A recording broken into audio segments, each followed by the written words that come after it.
teach y'all today by telling you a little story about a little girl. Her mother's name was Yvonne, and she sat down with a reporter for NPR, whose name was Charlene Huntergalt, to talk about an incident that happened with her daughter. Her daughter was playing outside when she was kidnapped, and for 2 days was missing. Her mother, immediately when she found out, reported it to the authorities, and the authorities searched for the rest of the day. When they couldn't find her that night, they called off the search, and 2 days later, Yvonne, when she went to answer the door, her daughter was standing outside with blood covering her legs. She immediately took her daughter to the hospital, and the doctors told them that she had, during the 2 days while she was missing, been repeatedly raped. Her daughter was only 6 years old, which is the shocking part. This is a really gruesome story, and she had to go to the hospital, many trips, had surgery, but she finally started recovering. But because the damage to her womb was so bad, she's never going to fully be recovered, and she'll never be able to reproduce. As shocking as it is, the story is actually something that happens way too frequently in South Africa. And this epidemic first came to my attention when I was in class last semester. My professor was telling me about how his daughter and son-in-law had just adopted a daughter from South Africa. There's organizations like this that help women and young children out of South Africa so that they can help eliminate them being victims to rape. Today I'm going to talk to you about the rape epidemic that's happening in South Africa, the reasons it's happening and the things that are encouraging it, the organizations that are doing what they can to stop it, and how you guys can do something small to make a big difference. This rape epidemic has been growing at a really astounding rate, and it's not looking like it's going to slow down anytime soon.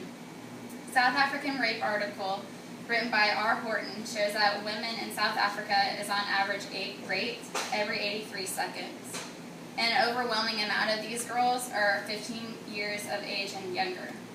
About 380,000 women per year are raped, and about 1 in 4 of these females will experience rape at least once in their lifetime.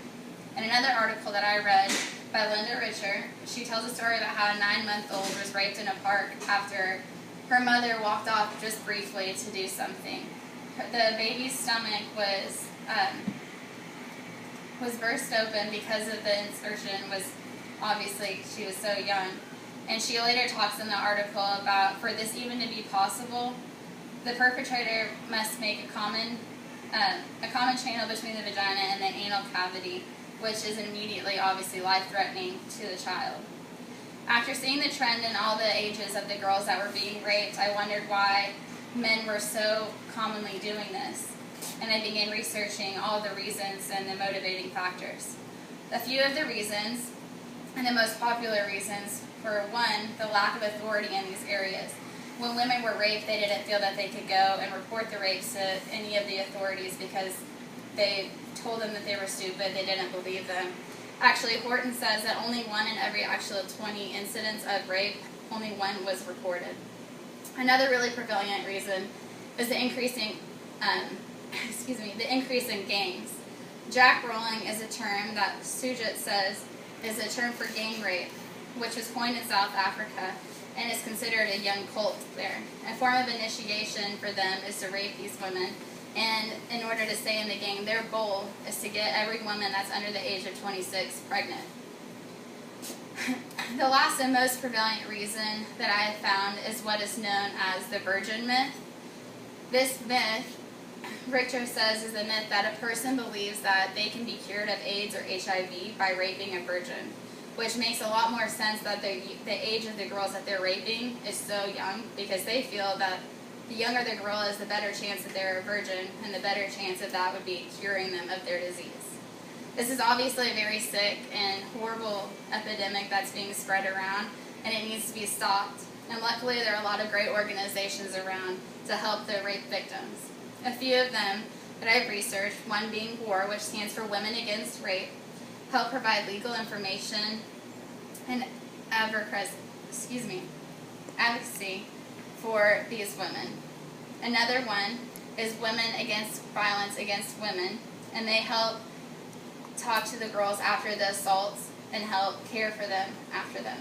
The last one that I'm going to be talking about today is the Teddy Bear Clinic, which has been around for 24 years now, and they've helped over 565 women, after their assaults. Each of these organizations has websites that you guys can go to and either donate monetarily or make purchases of the merchandise, which helps the organizations. If you can't monetarily help by donating, another really big way of helping is by talking and spreading the word like I've told you guys about tonight. Tell them about Yvonne's 6-year-old daughter who was raped reportedly for 2 days. Tell them about the thousands of little girls who have been raped every year, about the myths, the virgin myth, the lack of authority in this country, and the gangs that are going around. And lastly, tell them how you can help just as I've told you. I really appreciate you guys taking the time to watch this or listen to me tonight, and thank you.